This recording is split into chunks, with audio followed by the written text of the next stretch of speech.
आज हम लोग डिस्कस करने वाले हैं एकलौता जैक मॉडल का एक जो जैक मॉडल सैंपल पेपर दिया हुआ उसका डिस्कशन करेंगे। इसमें से कुछ प्रश्न के आंसर जो है वो थोड़ा सा गलत लिखा हुआ है तो उसको सीधा करते हुए आगे बढ़ जाना है।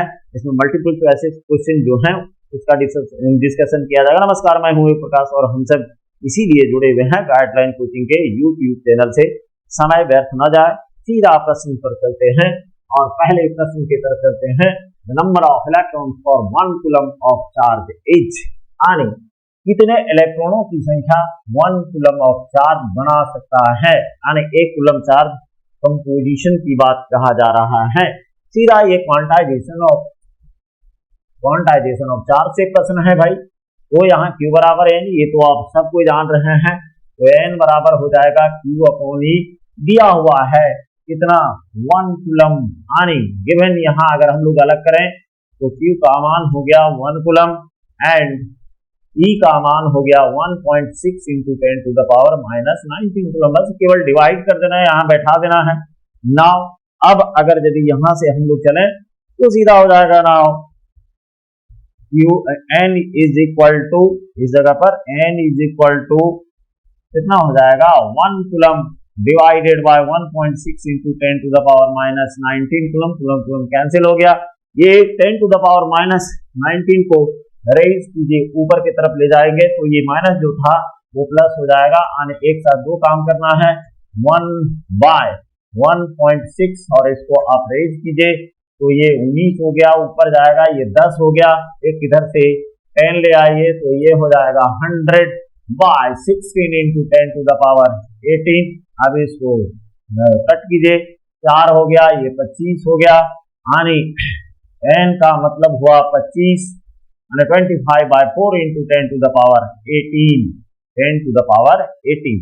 अब इसको आप पॉइंट में बदलेंगे तो जाहिर सी बात है ये आएगा 6.25 और into 10 to the power 6.25 into 10 to the power 18। यानी यहाँ अगर क्लास देखें तो ये बना चुके हम लोग, पहले पीछे भी बनाया जा चुका है, ये सामान्य प्रश्न था। दूसरे नंबर में चलते हैं। There are 2 charges plus 1 microcoulomb and plus 5 microcoulomb, ratio of forces acting on them. यानी सीधी सी बात है, ये कूलम के नियम से जुड़ा हुआ है और इसको आप सीधा समझिए कि भाई ये Q1 चार्ज है, ये Q2 चार्ज है, दोनों के बीच की दूरी R है। और जैसे कि हम लोग जानते हैं कि कूलम्स में से यानी कूलम जो फोर्स होता है वो दो चार्जेस के बीच में एक्शन और रिएक्शन के फॉर्म में होता है। आप ऐसे भी यानी यहाँ जितना इक्वल एंड अपोजिट फोर्सेस होता है ना, एक दूसरे के विपरीत दिशा में काम करता है। अगर आप इसको न्यूमेरिकली कंफर्म करना चाहते हैं तो जाहिर सी बात है ये दोनों यानी जो कूलम्स लॉ है वो है F is equal to K Q1 Q2 का मॉडुलस अपॉन R स्क्वायर। अब आप ऐसे कर सकते हैं, मॉडुलस के बाहर निकालेंगे तो जाहिर सी बात है चाहे ये प्लस माइनस भी होगा तो कोई फर्क पड़ने वाला नहीं, प्लस हो जाएगा। अब एक काम कीजिए, 1 पर 2 कितना फोर्स लगा रहा है इसको आप ऐसे लिख सकते हैं, हो गया। अब यहाँ जो है इसको ऐसे लिखेंगे कि Q1 Q2 upon R square. अब दूरी तो बीच में बदलेगी नहीं, है ना। और दूसरा नंबर फिर आप ऐसे ही कर दीजिए, 1 पर 2 पर कितना 1 फोर्स लगा रहा है तो यही मान आएगा Q1 Q2 upon R square. अब इसको जैसे हम लोग कट करेंगे तो पता चलेगा कि भाई यहाँ तो 1 आ रहा है, देखिए कैसे, है ना। यहाँ जब रेशनलाइज करेंगे तो ये 1 आ जाएगा, के कट गया, Q1 कट गया, ये वाला जो है ये कट गया। तो इसका मतलब यहाँ क्या आ रहा है 1 2 by 2 1 is equal to 1 upon 1, यानी 1 2 is to 2 1 is equal to 1 is to 1। वैसे भी हम लोग जानते हैं कि कूलम जो कूलम का अरेंजमेंट रहा है वो दो फोर्सेस के यानी दो चार्जेस पॉइंट चार्जेस की वजह से ही फोर्स एग्जिस्ट करेगा। तो सामान्य रूप से यहाँ क्या आ रहा है 1:1, मैथमेटिकली भी इसको निकाला जा सकता है। तो ये था दूसरा प्रश्न। अब आता है तीसरे प्रश्न की तरफ। 3 capacitors each of capacitances C are added in series connection when the equivalent capacitance will be।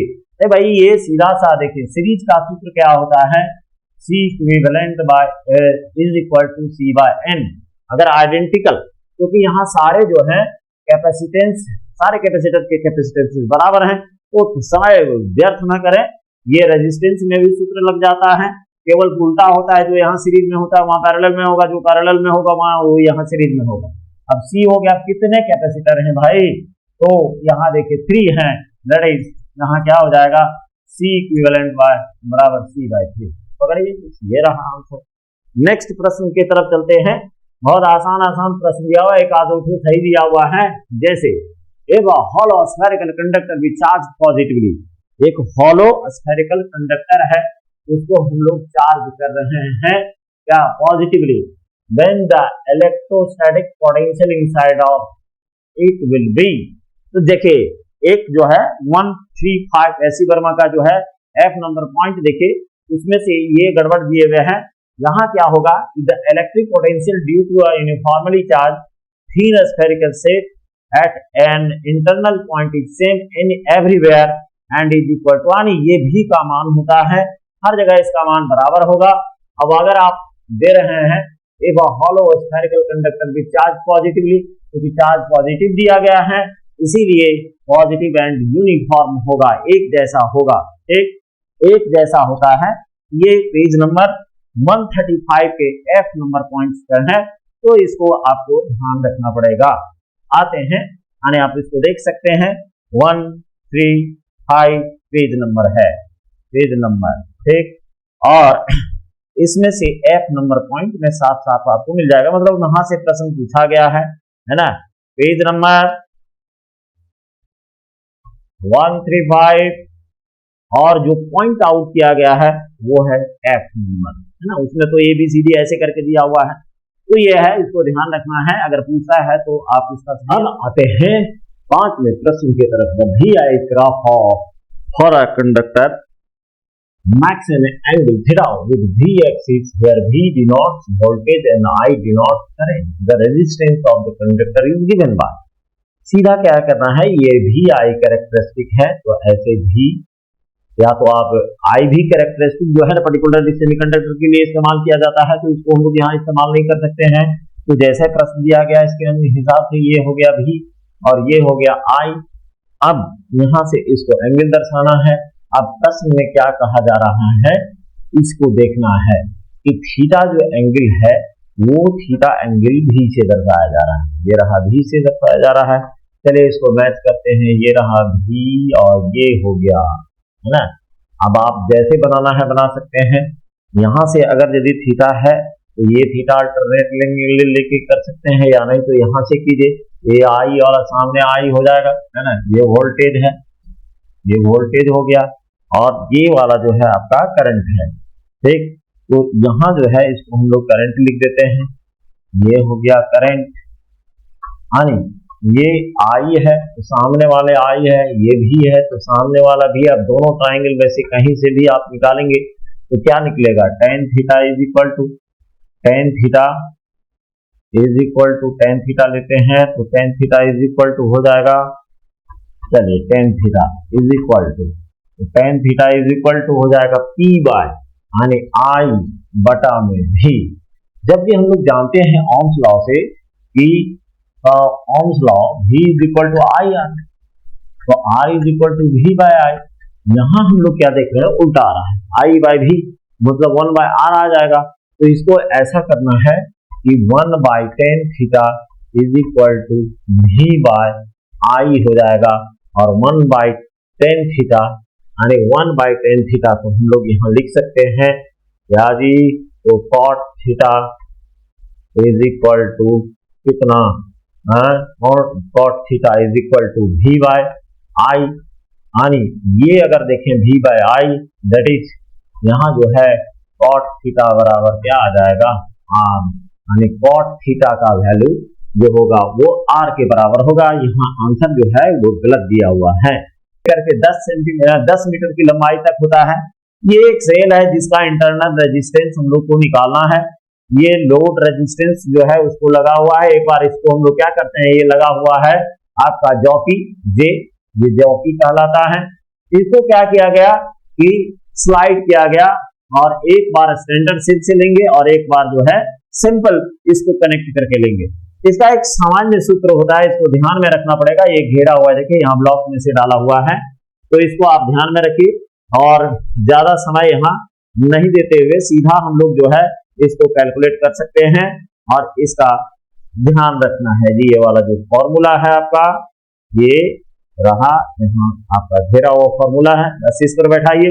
यहाँ दिया हुआ है L बेस 2 का मान 120, यानी यहाँ R निकालिए, R 120 हो गया, 120 डिवाइडेड बाय 60 माइनस 1 और इनटू कितना दिया हुआ है जी, तो R यहाँ दिया हुआ है क्या प्रश्न में, around balancing length of potentiometer is 120 centimetre. पहले इसको सेल को नहीं जोड़ा गया है, पहले बैलेंसिंग पॉइंट जो है, क्योंकि ये जो है व्हीटस्टोन ब्रिज के बैलेंस्ड कंडीशन पर निर्भर करता है।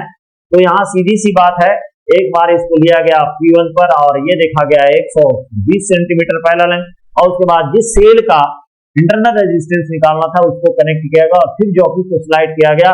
अब देखा गया कि ये बैलेंसिंग पॉइंट का मतलब हुआ कि गैल्वेनोमीटर में डिफ्लेक्शन का मान 0 हो रहा है ना, 0।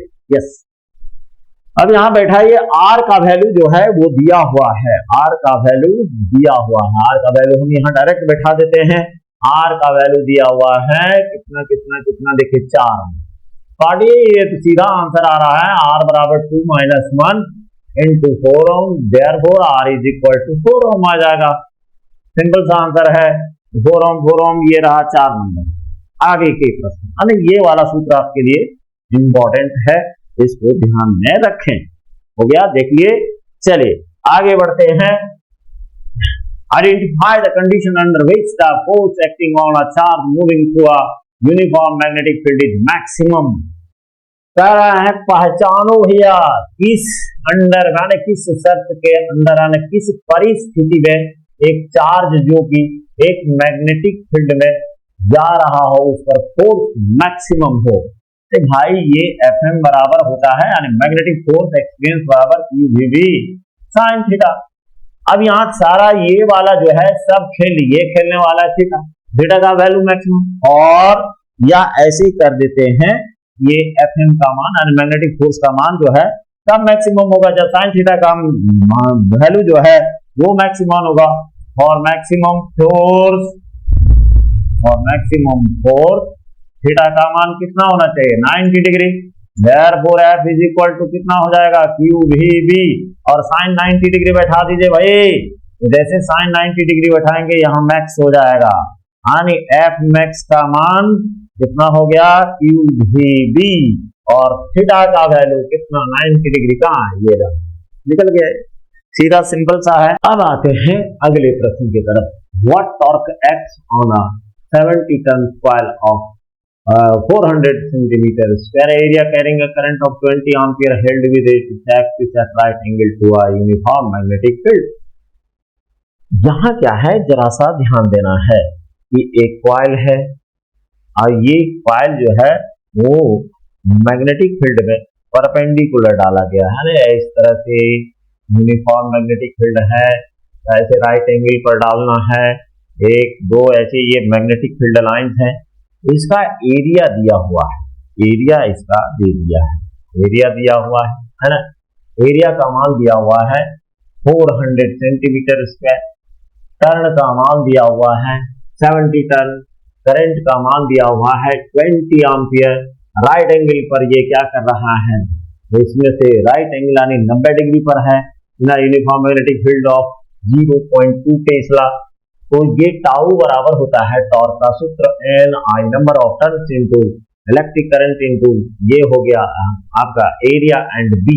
तो देखिए 70 दिया हुआ, बैठा दिए 20 दिया हुआ है, ये 400 गुना 10 का घातांक -4, यहाँ जो है सेंटीमीटर स्क्वायर इसको मीटर में बदलेंगे तो जाहिर सी बात है -2 का स्क्वायर होगा, तो जाहिर सी बात है 10 टू द पावर -4 हो जाएगा। अब जरा सा काटिए, 1 2 कट गया, ये वाला जो है समाप्त हो गया।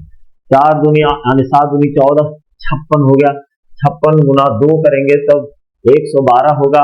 अब यहाँ 0.2 दिया हुआ है क्योंकि साइन 90 डिग्री का मान कितना हो जा रहा है, 1 हो जा रहा है, तो ये आंसर आना चाहिए, जबकि यहाँ चॉइस में नहीं दिया हुआ। हालांकि अगर इसमें से 700 टर्न्स हो जाएगा तो 112 न्यूटन हो सकता है, न्यूटन मीटर हो सकता है, जो कि दिया हुआ नहीं है। तो ऐसे प्रश्न से सावधान रहेंगे, वहां डाटा देख लेंगे कि अगर मान लिया जाए 700 दिया हुआ है तो 112 न्यूटन मीटर हो जाएगा, क्योंकि टाउ बराबर होता है ना RF, तो वहां जो है न्यूटन और मीटर इसका SI मात्रक होगा। क्वेश्चन की तरफ चलते हैं। A moving coil galvanometer can be converted into an ammeter by, तो जाहिर सी बात है आमीटर को बदलने के लिए क्या करें, increasing the shunt resistance of small value in parallel galvanometer, ये रहा, इसके पैरेलल में आप इसको शंट कनेक्ट कर दीजिए, ये जो कॉम्बिनेशन बनेगा इसी को कहा जाता है आमीटर। ये सब तो गड़बड़ी है भाई, संभल के चलना पड़ेगा, है ना। सैंपल पेपर ये रहा, पिछला प्रश्न में देख चुके हैं क्या गड़बड़ी थी। अब आता है the angles of dip at the poles and the equator respectively, तो भाई ये पोल पर होगा 90 डिग्री और इक्वेटर पर होता है 0 डिग्री, क्योंकि BH का मान यहाँ जो होगा ना BE cos डेल्टा, और एक बात याद रखे डेल्टा का मान इक्वेटर पर कहाँ, ये बात कर रहे हैं विषुवतीय रेखा के पास, तो उस जगह पर BH और B दोनों बराबर होता है। और ये वाला जो है ना, जब आप डिप सर्किल का इस्तेमाल करेंगे तो जो मैग्नेट है, जो मैग्नेटिक कंपास नीडल होता है, इसके हालात ऐसे होते हैं, है ना, हम सीधा वर्टिकल खड़ा हो जाएगा। ये रहा आपका S, ये रहा S, तो ये रहा, तो ये 4 नंबर आंसर है इसका। अब आगे बढ़ते हैं, नेक्स्ट क्वेश्चन अमल करके आते हैं। whenever the magnetic flux linked with an electric circuit change an EMF is induced in the circuit, अरे भाई ये इलेक्ट्रोमैग्नेटिक इंडक्शन है, जब हम लोग एक मैग्नेटिक फ्लक्स जो कि लिंक होता है मैग्नेटिक फील्ड से, उसके साथ एरिया में बदलाव करते हैं, तो उसमें से जो है ना क्या करा, whenever the magnetic flux linked with an electric circuit changes, electric circuit के साथ चेंज करेगा, है ना, तो ये सीधा इलेक्ट्रोमैग्नेटिक इंडक्शन होता है, इसमें ये सब कुछ नहीं है, फालतू गुना ही हिस्टैरिसीस लॉस होगा, क्योंकि ये तो पोलैरिटी बताता है ना, ये पोलैरिटी बताएगा, ये भी नहीं होगा, ये भी नहीं होगा, ये भी नहीं होगा, तो इसका फ्लो यहाँ क्या करेगा, कुछ नहीं कर सकता है। चलिए आगे बढ़ते हैं। The peak value of an AC current flowing through a resistor is given by, अरे भाई ये भी पिछले वाले में डिस्कस किया गया है, I0 बराबर, ये अगर ओपन सर्किट है, यानी बाहर में कुछ नहीं डाले हैं, तो फॉर ओपन सर्किट हो गया, ओपन सर्किट मतलब कि बाहर से कुछ कनेक्ट किया हुआ नहीं है। अगर क्लोज्ड सर्किट रहेगा, यानी जब आप सोर्स में जनरेटर में इसको जोड़े हुए हैं कुछ, तो ये हो जाएगा क्लोज्ड सर्किट। याद रखिएगा, ये पीछे भी डिस्कस किया गया है, पिक या एम्पलीट्यूड करंट, है ना, तो यहाँ V0 हो सकता है, जरा ध्यान देना है। 1 नंबर हो गया। आगे के प्रश्न की तरफ चलते हैं। अगला प्रश्न, एनर्जी डेसिपेटेड इन LCR सर्किट, बेशक जहां रजिस्टर रहेगा ना उसी की वजह से होगा, क्योंकि इसमें से फाई का मान 90 डिग्री होता है और इसमें भी फाई का मान 90 डिग्री होता है, और P जो एवरेज निकाला जाता है वो IRMS और VRMS, और ये है cos फाई, इसमें से 0 डिग्री होगा, मैक्सिमम इसी की वजह होता है। बाकी जो फाई फेज डिफरेंसेस होते हैं वो 90 पर होगा, तो इसमें केवल रजिस्टर होता है, क्योंकि यहाँ सारा खेल कौन करेगा, फाई, फाई का मान 90 डिग्री, यहाँ भी 90 डिग्री, जाहिर सी बात है इन दोनों की वजह से कभी भी पावर डेसिपेट नहीं करता है। नेक्स्ट क्वेश्चन में है, A transformer is employed to, ये वाला देख लीजिए भाई, है ना, वैसे हम हमेशा ऑफलाइन में इसको करवाते रहते हैं, फिर एक नजर यहाँ डाल लेना है। अगले प्रश्न की तरफ चलते हैं। A transformer is employed to, जाहिर सी बात है ये क्या करेगा, obtain a suitable AC voltage, यहाँ DC का कोई काम नहीं है, इसको ध्यान में रखना है। नेक्स्ट प्रश्न की तरफ चलते हैं। What is the velocity of electromagnetic wave in free space? ये भी बताया हुआ है, पिछले सेट में देखेंगे तो दो इसका फॉर्म बताया हुआ है। एक तो हो गया 1/√μ0 एंड एप्सिलॉन बेस नॉट, ये हो गया, और एम्पलीट्यूड के टर्म में बोला गया था E0/V0, ये रहा, इसको ध्यान में रखना है। नेक्स्ट प्रश्न की तरफ चलते हैं। Which of the following is used to investigate? परीक्षण, सॉलिड के परीक्षण के लिए किसका इस्तेमाल किया जाता है?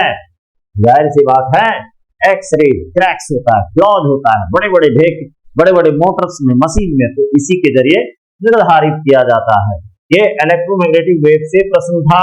20वें नंबर में चलते हैं। The angle of incidence corresponding to the angle of reflection 90 degree. अरे भाई ये जो है ये आपका टोटल इंटरनल रिफ्लेक्शन का कंडीशन है। ये डेंस मीडियम से रेयर मीडियम की तरफ जाएगा, है ना, और जब एक पॉइंट पर ये ऐसे देखिए ये ग्रेज कर जाता है, ट्रैवलिंग ऑफ लाइट रे ऑन द इंटरफेस, ये हो गया आई, और यहां जो है R इज इक्वल टू कितना हो जाएगा 90 डिग्री। तो यही आई को C कहा जाता है, क्रिटिकल एंगल। हाँ, नेक्स्ट प्रश्न की तरफ चलते हैं। Lens formula is given by, अरे भाई ये तो 10th क्लास का है, 1/f is equal to 1/v minus 1/q। आगे की तरफ चलते हैं। If the any number of तीन lens is in contact of focal length f1 से लेके fn तक, then effective focal length of any equivalent, बता रहा है कि एक लेंस ऐसे लो, फिर एक लेंस ऐसे जोड़ते चले जाओ, जोड़ते चले जाओ, और सबको n तक ले जाना। हालांकि ये सरवाइव नहीं करता है, क्योंकि इसका इक्विवेलेंट लेंस इतना मोटा आ जाएगा कि जब व्हाइट लाइट हम लोग डालेंगे तो ये जो है स्प्लिट कर जाता है, डिस्पर्सन हो जाता है। ये रहा f1, ये रहा f2, ये रहा f3, fn तक है, तो 1/f यहाँ लिख सकते हैं 1/f1 plus 1/f2 plus plus plus plus बढ़ते रहिए, यानी 1 नंबर। एक अब थोड़ा सा इसमें भी एरर है, क्योंकि अगर कनेक्ट, लेकिन जैसा दिया हुआ है बोर्ड का ऐसे ही देता है सैंपल पेपर। दूसरा number, angle of deviation depends, बेशक एंगल ऑफ इंसिडेंस पर निर्भर करेगा, एब्सोल्यूट रिफ्रैक्टिव इंडेक्स पर निर्भर करेगा, एंड वेवलेंथ ऑफ लाइट पर निर्भर करेगा। तो यहाँ कुछ दिया हुआ नहीं है, है ना वेवलेंथ दिया हुआ है, ना एब्सोल्यूट रिफ्रैक्टिव इंडेक्स दिया हुआ है। एक लौता चॉइस है एंगल ऑफ इंसिडेंस, कंफ्यूजन का कोई सवाल ही नहीं बनता है। आता है a double slit interference experiment is carried out in air and then entire element is dipped in water, the fringe width. अरे भाई देखिए एक सूत्र ध्यान रखना है, बी यहां जो है बीटा, ये बात जो है बीटा डैश बराबर, यानी कहीं भी बीटा जो होगा beta not bye absolute refractive index. अगर आप किसी एक्सपेरिमेंट को, यानी ये यंग्स डबल स्लिट एक्सपेरिमेंट है, इसको एयर में किया गया, और उसके बाद वो जो पूरा system Young's double slit experiment का क्या क्या था, एक प्राइमरी सोर्स था, इसके बाद में एक स्लिट लिया गया था। अब स्लिट में से क्या किया गया था कि 2 बराबर छिद्र किए गए थे, है ना, 2 बराबर छिद्र किए गए थे, 2 बराबर छिद्र, यहाँ 2 बराबर छिद्र किया गया था। फिर जो है एक स्क्रीन रखा गया था, है ना, ये लाइट येलोइश स्क्रीन, ये दोनों कोहेरेंट सोर्सेस S1 और S2 के जैसा काम कर रहा था। ये प्राइमरी सोर्स था, यहाँ से वेवलेट्स निकल रहे थे, सुपरपोजिशन के बाद यहाँ बन रहा था क्या, फ्रिंज। तो अगर बोल रहा है ना कि एयर में रखा गया और फिर एक मीडियम में रख दिया गया, तो जब भी किसी मीडियम में रखेगा तो v से डिवाइड कर दीजिए, इसका मान भी आप निकाल सकते हैं, है ना। तो ये रहा, यानी निश्चित रूप से आप डिवाइड कीजिएगा, ये एयर वाला है, डिवाइड करेंगे तो घटेगा। नेक्स्ट प्रश्न के तरफ चलते हैं। The wave front due to a source situated at infinity is, अगर किसी स्रोत को अगर हम लोग अनंत पर रखते हैं, अनंत पर हो, तो वहां से जो वेव फ्रंट आएगा ना वो चेंज हो जाता है प्लेन वेव फ्रंट में। नेक्स्ट प्रश्न की तरफ चलते हैं। The phenomenon of interference is based on 110%, ये किस पर बेस्ड होता है, law of conservation of energy पर, ये ध्यान रखना है। नेक्स्ट वन में चलते हैं। The charge of a photo electron, भाई कोई भी इलेक्ट्रॉन होगा चार्ज उस पर होगा -1.6 × 10⁻⁻19 कूलम। यानी यहाँ एक भी चॉइस नहीं मैच कर रहा है। Next the strength of photo electric current depends upon angle of incidence of radiation. नहीं भाई, ये इस पर निर्भर करता है ना, यही तो एक्सपेरिमेंटल ऑब्जर्वेशन है ना, experimental observation of photo electric effect. यानी 3 नंबर इसका चॉइस रहेगा, ध्यान रहे, है ना, ये प्रश्न थोड़ा सा प्रमुख है। De Broglie wavelength of body of mass m and kinetic energy is given by, ये वाला होता है ना, डी ब्रॉगली लैम्डा बराबर h upon under root 2me। पिछले वाले सेट में भी इसको दिखाया गया है, वहां भी डिस्कशन किया गया है, तो इसको आपको याद रखना है ना। h बाई पी होता है, पी में से एनर्जी के फॉर्मूला लाइएगा तो ये आपका चला आएगा, उसमें करके दिखाया गया है। Next, Rutherford experiment suggest that the size of the nucleus, तो डाटा है भाई, है ना, -15 से लेकर के -14 मीटर तक इसका रेंज बताया गया था। जो न्यूक्लियस का साइज है ना, उसको ऐसा उसका डायमीटर बताया गया है। नेक्स्ट क्वेश्चन, ये सब थ्योरेटिकल क्वेश्चन है, ये भी बताया गया था पिछले सेट में, which of the following spectral line pass with in the visible range of electromagnetic radiation. तो ये बाल्मर ही होता है ना, बाकी पहला जो लाइमन वो सीधा यूवी में पड़ेगा, बाकी जो और 3 आएगा ना, टोटल 5 होता है, वो इंफ्रारेड रीजन में पड़ता है, तो इसको याद रखिए, बार बार ये रिपीट हो रहा है।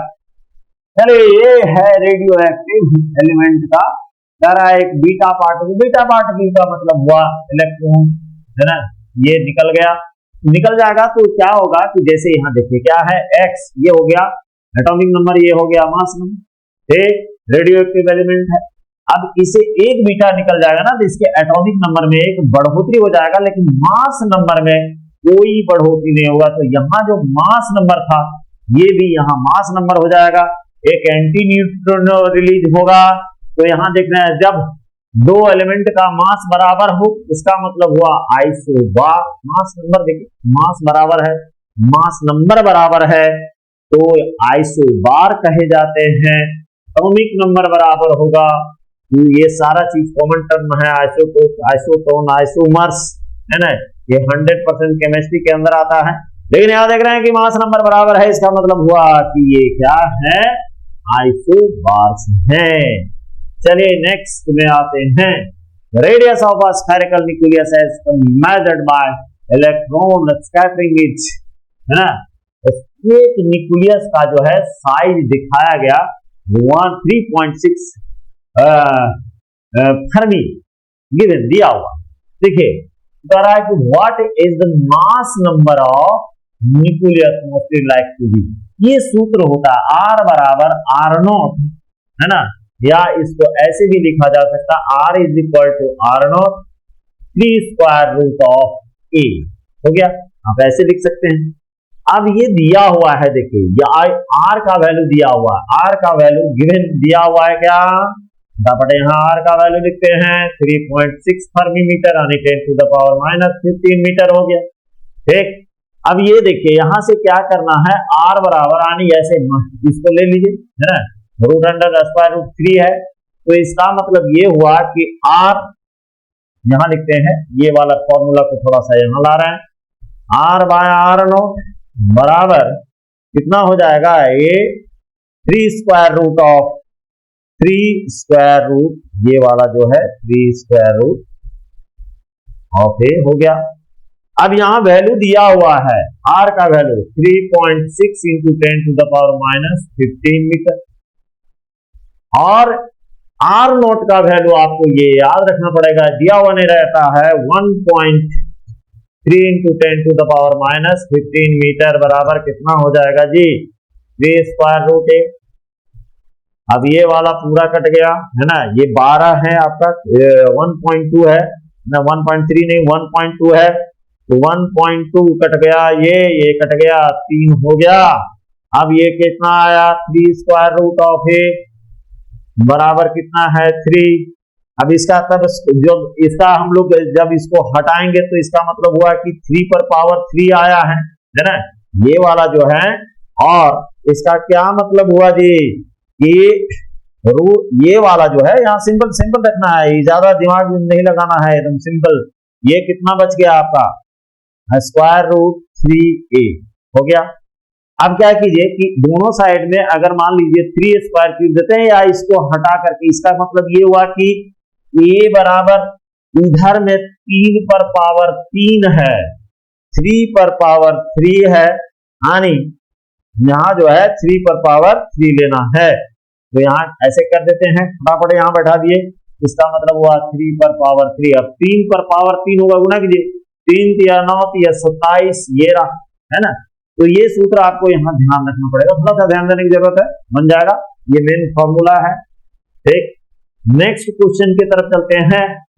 चलिए नेक्स्ट क्वेश्चन 32, इन रिवर्स बायसिंग क्या होगा। रिवर्स बायसिंग में लार्ज अमाउंट ऑफ करंट, एकदम गलत बात, नो करंट फ्लोज, एकदम ये डिफ्यूजन करंट होता है ना, रिवर्स करंट।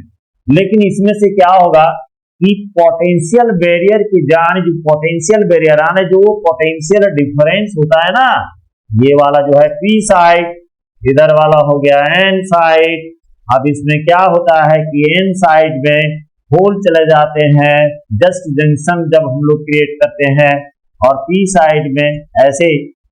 तो जब इसको हम लोग रिवर्स बाय, रिवर्स माने इधर नेगेटिव रखना है, इधर पॉजिटिव, यानी पी साइड में रखना है नेगेटिव और एन साइड में पॉजिटिव। अब इसको कनेक्ट करेंगे ना, तो ये वाला जो पोटेंशियल होता है इधर वाला V नॉट, ये जो है ये बैरियर का मान आने इधर से होल पूरा का पूरा जो है वो ज्यादा बड़ा हो जाता है, पोटेंशियल बैरियर अक्रॉस जंक्शन जो होगा, बैरियर का मतलब रेसिस्ट करेगा, ये जो पोटेंशियल उल्टा वाला है ना वो थोड़ा शक्तिशाली हो जाएगा, और पी साइड से होल और एन साइड से फ्री इलेक्ट्रॉन जो है एक्सचेंज नहीं कर सकते हैं। नेक्स्ट प्रश्न के तरफ चलते हैं। P type silicon semiconductor, we need to dope pure silicon with, जाहिर सी बात है पी टाइप अगर लेना है, क्योंकि ये जो सिलिकॉन और जर्मेनियम जो होता है वो टेट्रावैलेंट है, इसमें से 3 वैलेंस वाला डालेंगे तो एक जो है होल क्रिएट होगा, और होल माने पॉजिटिव पी साइड। अब यहाँ देखिए ये 5 है, इस पर को ठिकाना नहीं, जर्मेनियम से करने की मतलब ही नहीं है। तो एल्युमिनियम 13 ये ग्रुप एलिमेंट है, यानी ट्राइवैलेंट से डॉप करने पर पी टाइप मिलेगा। उसके बाद नेक्स्ट में आते हैं in semiconductor which are responsible for conductor. भाई एक बात है, अगर सेमीकंडक्टर कह रहा है तो एक रूम टेम्परेचर पर दोनों जनरेट होता है, होल्स भी जनरेट होते हैं और इलेक्ट्रॉन भी, इसका मतलब ये दोनों रिस्पॉन्सिबल होगा। नेक्स्ट में चलते हैं और नेक्स्ट प्रश्न है the full wave rectifier input AC current has a frequency leave the output frequency is. देखिए फुल वेव रेक्टिफायर में क्या होगा कि AC पूरा DC में बदल जाता है, AC टू DC हो जाएगा, है ना, AC DC में बदल गया डायरेक्ट करंट में। अब डायरेक्ट करंट में फ्रीक्वेंसी होता ही नहीं है ना, डायरेक्ट करंट का कोई फ्रीक्वेंसी नहीं है, इसमें टर्मिनस बदलते ही नहीं है, तो जाहिर सी बात है ये हो जाएगा नन। तो ये था प्रश्न जो सैंपल पेपर में डाला गया था। अब आराम से आप एग्जाम दीजिए, मेरे तरफ से सबको गुड लक।